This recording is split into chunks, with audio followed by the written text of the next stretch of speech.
یا جو عمران خان کی آواز بند کروا رہا تھا وہ کون تھا، جو عمران خان کا میڈیا کے اوپر بلیک آؤٹ کروا رہا تھا وہ کون تھا، جو دہشت گردی کے مقدمے کروا رہا تھا، پوری دنیا میں جگ ہنسائی ہوئی وہ کون تھا، جو فورن فنڈنگ کے ذریعے عمران خان کو نہل کروانا چاہتا تھا وہ کون تھا، جو توشہ خانہ ریفرنس کے لیے عمران خان کو نہل کروانا چاہتا تھا وہ کون تھا، جو عمران خان کا بار بار ہیلی کاپٹر خراب ہو رہا تھا،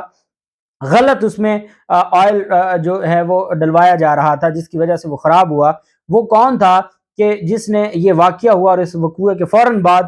وہ ویڈیو جاری کروائیں ملزم کی، پولیس کہتی ہمیں نہیں پتا وہ ویڈیوز حامد میر تک کیسے پہنچی، وہ ایک کے بعد دوسری کے بعد تیسری ویڈیو کیسے آئی، وہ کون تھا جس کی وجہ سے مروجہ جو تفتیش کا طریقہ کار ہے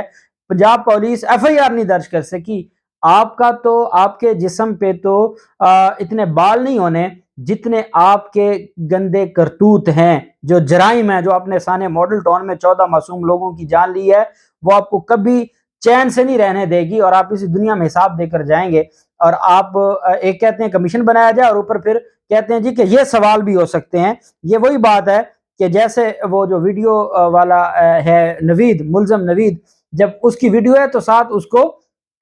پوائنٹس بھی بتائے جا رہے ہیں، اچھا آپ نے یہ کیا، یہ کیوں کیا، یہ اس وجہ سے، یہ ہمارے کراس ایگزامینیشن میں جب وکیل جرا کر رہا ہوتا ہے تو اس وقت بھی عدالت اس سے منع کرتی ہے کہ آپ لکمے نہ دیں، یہ لکمہ دیا جا رہا ہے کہ اچھا کیوں کیا، وہ کیوں کا جواب دے گا، اچھا کب سے آپ یہ کہہ رہے تھے، کیسے کہہ رہے تھے، آپ اپنے سوالات کے جواب مانگتے ہیں۔ ڈی پی او گجرات کہتا ہے جی ہمیں تو پتہ ہی نہیں ہے یہ کس جگہ کی ویڈیو ہے، اور آپ قوم کو گمراہ کرنا چاہتے ہیں، قوم ایسے گمراہ نہیں ہوگی۔ جبکہ دوسری طرف جو ہمارے آنریبل جج صاحب ہیں ان کی جانب سے جو قاضی فیصل صاحب کی جانب سے جو معاملہ سامنے آیا، قاضی فیصل صاحب تشریف لے کے جا رہے تھے سپریم کورٹ کے باہر، آپ جانتے ہیں کہ وہ پیدل آتے جاتے ہیں، تو وفاقی حکومت کے جو ملازمین ہیں وہ پارلیمنٹ کے سامنے ایک احتجاج کر رہے تھے۔ اب چونکہ ان غریبوں کا قصور یہ ہے کہ ان کو ان کے حقوق نہیں دیے جا رہے، ان کی تنخواہوں کا مسئلہ ہے، ان کی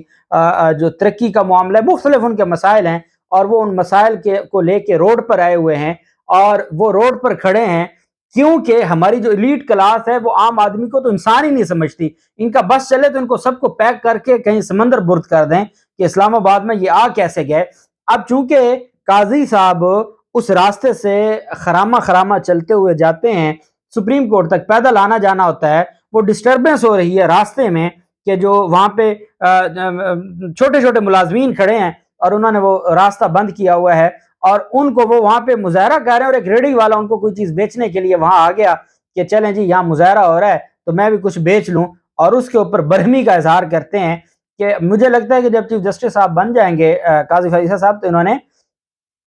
پتہ نہیں کیا کیا احکامات جاری کرنے ہیں کہ جب آپ کو پتہ ہے کہ وہاں پہ لوگ احتجاج کر رہے ہیں، اور یہ کوئی روز تو احتجاج ہوتا نہیں ہے، آپ نے تو ویسے اسلام آباد کو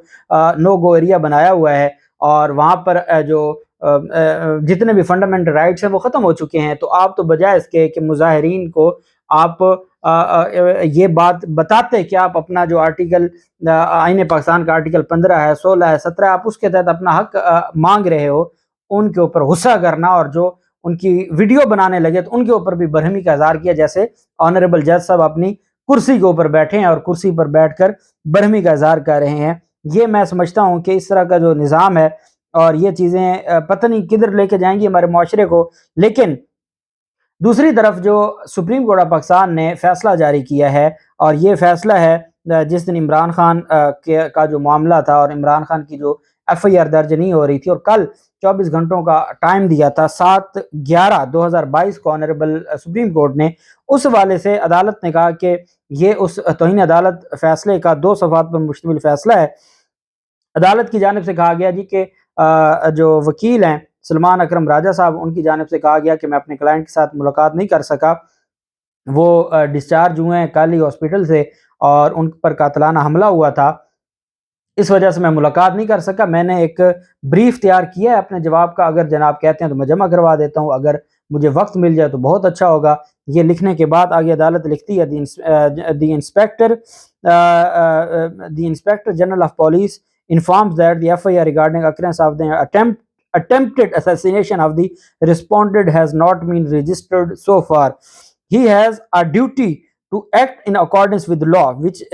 necessitates the lodging of an FIR in respect of the commission of a cognizable offense. اب ایک بات آپ یاد رکھیں، جو یہ کہہ رہے ہیں کہ آپ نے ایف آئی آر سے پہلے انکوائری کرنی ہوتی ہے، وہ انکوائری صرف اتنی ہوتی ہے کہ یہ کوگنیزیبل اوفینس ہے یا نان کوگنیزیبل اوفینس ہے۔ دو طرح کے اوفینس ہوتے ہیں، ایک کوگنیزیبل ہوتے ہیں جہاں پر پولیس خود کاروائی کر سکتی ہے، ایک نان کوگنیزیبل ہیں جہاں پہ آپ بغیر عدالت کی اجازت یا وارنٹ کے آپ کاروائی نہیں کر سکتے۔ 154 یہ کہتا ہے کہ آپ کے پاس اگر کوئی انفارمیشن آئی ہے اور وہ کسی کوگنیزیبل اوفینس سے ریلیٹڈ ہے تو آپ کی ذمہ داری بنتی ہے کہ من و عن وہی آپ لکھیں۔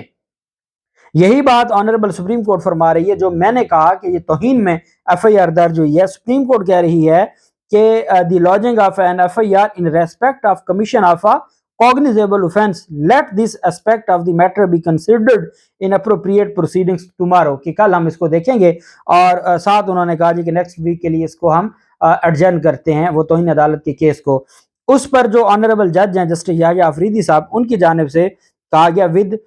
profound respect, I have serious jurisdiction reservations regarding the observations made in para number 2 of the order as they are not relevant to the list in hand، کہ جو ہمارے پاس کیس تھا یہ اس سے ریلیونٹ نہیں تھا۔ آپ کے پاس کیس ہی لانگ مارچ کا تھا، لانگ مارچ میں حملہ ہوا ہے تو لانگ مارچ میں توہین عدالت کی آپ کاروائی سن سکتے ہیں اسی لانگ مارچ میں۔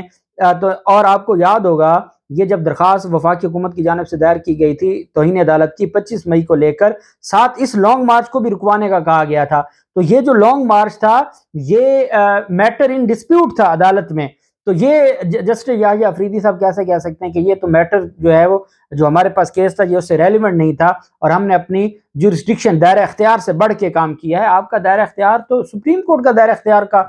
جب آپ پاس خود نوٹس لیتے ہیں تو وہاں تو آپ کا دائرہ اختیار بہت آگے چلا جاتا ہے۔ تو کیونکہ عمران خان کا معاملہ تھا اس وجہ سے یہ سارا معاملہ ہے۔ اب میں یہ سمجھتا ہوں کہ یہ اس فیصلے کے بعد آئی جی پنجاب بڑی مشکل میں ہے، اور جس طریقے سے سپریم کورٹ آف پاکستان میں یہ معاملہ کھلنے جا رہا ہے